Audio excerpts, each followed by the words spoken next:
Hello friends, welcome to savage point. நான் உங்கள் as square. So finally விடாமுயற்சி படத்தை பார்த்துட்டு வந்தாச்சு. இன்னைக்கு நம்ம விடாமுயற்சி நான் ஸ்பாயிலர் ரிவ்யூ தான் பார்க்க போகிறோம். ஆஃப்டர் 2 years ஏகேவோட ஒரு படம் தியேட்டரில் எந்த அளவு இந்த படம் ஒர்க் அவுட் ஆயிருக்கு, இந்த படத்தோட பாசிட்டிவ் நெகட்டிவ் இது எல்லாத்தையும் இன்னைக்கு இந்த வீடியோ நம்ம கவர் பண்ண போகிறோம். படம் பார்த்தவங்க உங்களோட தாட்ஸ் அண்ட் வியூஸ் என்னன்றதை மறக்காம கீழே கமெண்ட் செக்ஷனில் மென்ஷன் பண்ணுங்க. சரி, ஓகே ஃப்ரெண்ட்ஸ், வாங்க வீடியோக்குள்ளே போகலாம்.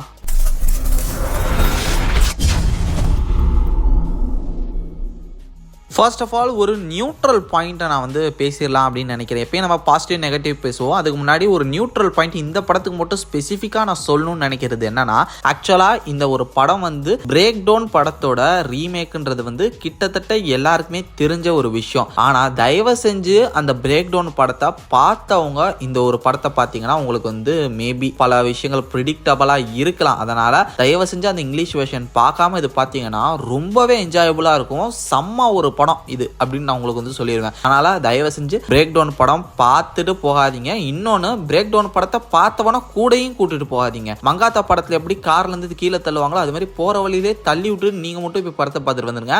ஏன்னா எனக்கே அது பர்சனல் நடந்தது. ஏன்னா நான் அந்த படம் பார்த்துட்டேன். கூட ஒருத்தன் பார்க்காம உட்காந்துருந்தேன், அவனுக்கு நான் கதை சொல்லி அவனை கடுப்பேத்தினேன். அது மாதிரி உங்களையும் கடுப்பேத்த ஒருத்தர் இருப்பான். அதனால பிரேக் டவுன் படம் பார்த்தவனையும் கூட்டிட்டு போகாதீங்க. இது என்னோட ஒரு நியூட்ரல் பாயிண்ட். ஸோ இப்போ நம்ம இந்த படத்தோட பாசிட்டிவ் நெகட்டிவ் பார்க்கலாம். ஃபர்ஸ்ட் ஆஃப் ஆல் பாசிட்டிவ் அப்படின்னும் போது டெஃபினட்டா ஏகே சார் தான் ஸ்டார்ட் பண்ணோம். அஜித் குமார் சார் வந்து ஒரு அமேசிங்கான ஆக்டர். ஸோ அவரோட பொட்டன்ஷியலா ரீசெண்ட் டைம்ஸ் யாருமே வந்து கரெக்டா யூஸ் பண்ணிக்க மாட்டாங்க அப்படின்ற மாதிரியான வருத்தம் எல்லாத்தையுமே இருந்தது. பட் லிட்டரலி ஸ்டோரியில பக்காவா அந்த கேரக்டர் ரோலை பிளே பண்ணியிருக்காரு அப்படின்னு சொல்லலாம். ஸ்டார்ட் டு எண்ட் வந்து அவரை ஃபோக்கஸ் பண்ணி தான் மெயினா வந்து படம் போகுது. அவரோட அந்த ஒரு டிராவல் தான் படமே. அதுல ஏகே சாரோட அந்த ஒரு ஆக்டிங், அந்த கேரக்டரோட அப்ஸ் அண்ட் டவுன்ஸ், மகிழ் திருமேனி அவரோட ஒரு சில இன்புட்ஸ் இந்த ஸ்டோரியில போட்டுக்காரு. என்னதான் பிரேக் டவுன் படத்தோட ரீமேக் இருந்தாலும் அவரோட ஒரு சில இன்புட்ஸ், அவரோட ஸ்டைல மிக்ஸ் பண்ணியிருக்காரு. ஸோ அந்த கேரக்டரோட ஃபால் அண்ட் ரைஸ் இதெல்லாம் எவ்வளோ டீப்பரா கொடுக்க முடியுமோ அவ்வளோ டீப்பரா த்ரில்லிங்கா நமக்கு வந்து அதை கொடுத்துருக்கான்ற காரணத்தினால பயங்கரமா இருந்தது. படத்துல நிறைய மாஸ் மொமெண்ட்ஸ் இருந்தாலுமே அது வந்து அஜித் சாருக்கான மாஸ் மொமெண்டா இல்லாம அந்த படத்துல இருக்கக்கூடிய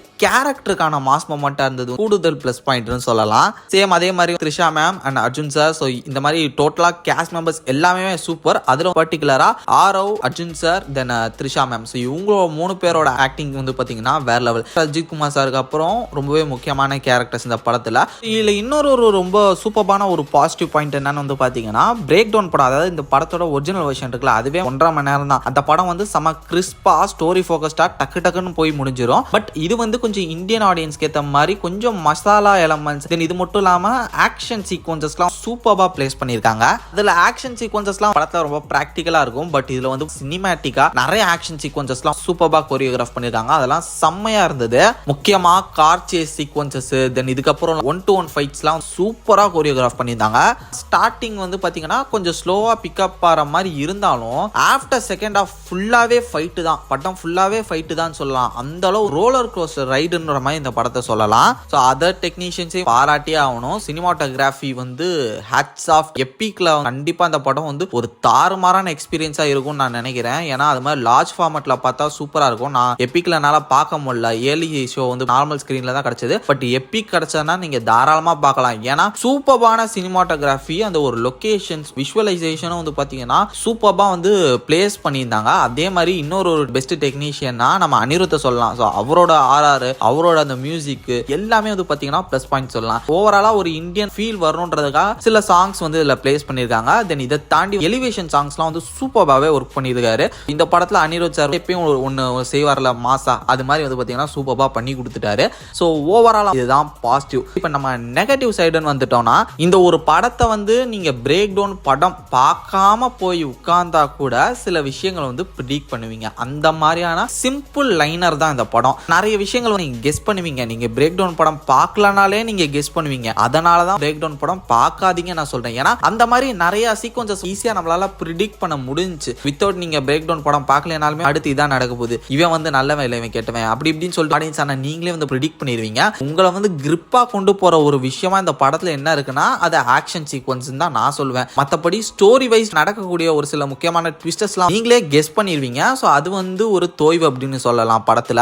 அடுத்தது இதை நான் எப்படி நெகட்டிவா சொல்றதா இல்ல அது பர்டிகுலரா ஃபேன்ஸ்க்கு இது நெகட்டிவா இருக்குமா அப்படின்றது எனக்கு தெரியல. பட் இந்த பாயிண்ட்டை நான் சொல்றேன். அஜித் சார் அந்த படத்துல வந்து பிளேஸ் பண்ண விதம் அஜித் சார் ஃபேன்ஸ்க்கு வந்து மேபி இது ஒட்டாம போய் மாறிடுமோ அப்படின்னு எனக்கு தோணுது. ஏன்னா எப்பயுமே வந்து ஒரு கேரக்டர் ஃபோக்கஸ்டு படமா ஸ்டோரி ஃபோக்கஸ்டு படமா பண்ணக்கூடிய அஜித் சாருக்கு வந்து பாத்தீங்கன்னா இது வந்து ஒரு மித்து மாதிரி, அந்த மாதிரியான படம் வந்து ஓடாதுப்பா அவருக்கு அப்படின்ற மாதிரி ஒரு மித்து மாதிரியே இருக்கு. ஏன்னா என்னை அறிந்தால், ஆரம்பம், நேர்கொண்ட பார்வை இந்த மாதிரியான ஸ்டோரி ஃபோக்கஸ்டு கேரக்டர் ஃபோக்கஸ்டு படங்கள் இது மாதிரியான ஒரு சில விஷயங்கள் இருக்கு. ஏன்னா அவர் ஒரு மாஸ் ஆக்டர்ன்ற அந்த ஒரு விஷயத்தை தூக்கி போட்டுட்டு அந்த கேரக்டருக்கு என்ன போதுமோ அது போதும், அந்த கேரக்டர் அடி வாங்கணுமா, அந்த கேரக்டர் கெஞ்சணுமா, ஒரு நத்திங் கேரக்டர் மாதிரி வந்து அது பிளேஸ் பண்ணணுமா, நான் பண்றேன் அப்படின்னு சொல்லிட்டு பண்ண படங்கள் வந்து ஃபேன்ஸ் அதை அக்செப்ட் பண்ணிக்குவாங்களா அப்படின்னு தெரியல. ஏன்னா அது மாதிரி இதுல வந்து ரொம்பவே இறங்கி கிரவுண்ட் ஹார்ட் பர்சன்ற மாதிரி அவர் இந்த படத்துல வில்லனுங்களாம் வச்சு செஞ்சிருக்கானுங்க. அந்த மாதிரியான சீக்வன்சஸ் எல்லாம் பிளேஸ் பண்ணிருக்காங்க. அது வந்து ஏகே ஃபேன்ஸ் அது எப்படி அப்சர்வ் பண்ணிக்க போறாங்கன்னு தெரியல. சோ அதெல்லாம் வந்து இருக்கு மெயினா. எனக்கு தெரிஞ்ச அதனால தான் மயில் திருமேனி சார் இன்டர்வியூஸ்லயே வார்ன் பண்ணாருன்னு நான் நினைக்கிறேன். பிகாஸ் மாஸ் எல்லாம் இருக்காது, பஞ்ச் டைலாக்லாம் இருக்காது, நீங்க எதிர்பார்த்து வராதீங்க, இது வந்து சட்டு மைண்ட் செட்ல வாங்க ட்ரெய்லர் பார்த்துட்டு அப்படின்னு அவர் சொன்னதெல்லாம் இதுக்காக தானோ அப்படின்னு எனக்கு வந்து லேட்டரா புரிய ஆரம்பிச்சுது. அதனால இது மேபி ஏகே ஃபேன்ஸ் வந்து எப்படி இது எடுத்துக்க போறாங்கன்னு தெரியல. ஏன்னா அதெல்லாம் அவரோட கேரக்டர் வந்து ரொம்ப சட்டிலா இருக்குது. அதுதான் வந்து பாத்தீங்கன்னா இது வந்து நெகட்டிவ் இல்ல, பட் ஃபேன்ஸுக்கு வந்து எப்படி போய் சேரப்போகுதுன்ற ஒரு சின்ன சந்தேகமும் எனக்கு இருக்கு. ஸோ ஓவராலா எனக்கு கேட்டீங்கன்னா ஒரு decent watch film after long time, ஒரு தரமான ஏகே ஃபிலிம்னு சொல்லலாம். டெஃபினட்டா தியேட்டர்ல போய் பார்க்கலாம். ஸோ இப்போ ரீசெண்ட் டைம்ஸா வந்து பாத்தீங்கன்னா நல்ல படங்கள் எதுவும் இல்லாம இருக்காங்கன்ற ஆடியன்ஸ், அதனால தாராளமா இதை நீங்க தியேட்டர்ல போய் என்ஜாய் பண்ணி செலிப்ரேட் பண்ணலாம். இதுக்கு என்னோட ரேட்டிங் கேட்டீங்கன்னா 5க்கு வந்து 4 கொடுப்பேன் தாராளமா. இதை தாண்டி உங்களோட ரேட்டிங்ஸ் என்னன்றதை மறக்காம கீழே கமெண்ட் செக்ஷன்ல மென்ஷன் பண்ணுங்க, நான் பார்த்து தெரிஞ்சுக்கிறேன். சரி ஓகே ஃப்ரெண்ட்ஸ், இதே மாதிரி தொடர்ந்து நிறைய இன்ட்ரெஸ்டிங்கான வீடியோஸ் பார்க்கறதுக்கு மறக்காம நம்ம சாவேஜ் பஞ்ச் சேனலை சப்ஸ்கிரைப் பண்ணி அந்த பெல் ஐக்கனை பிரஸ் பண்ணிக்கங்க. அடுத்த இன்ட்ரெஸ்டிங்கான வீடியோலாம் நாளைக்கு மீட் பண்றேன். அது ஒரு tata bye bye, take care from A Square.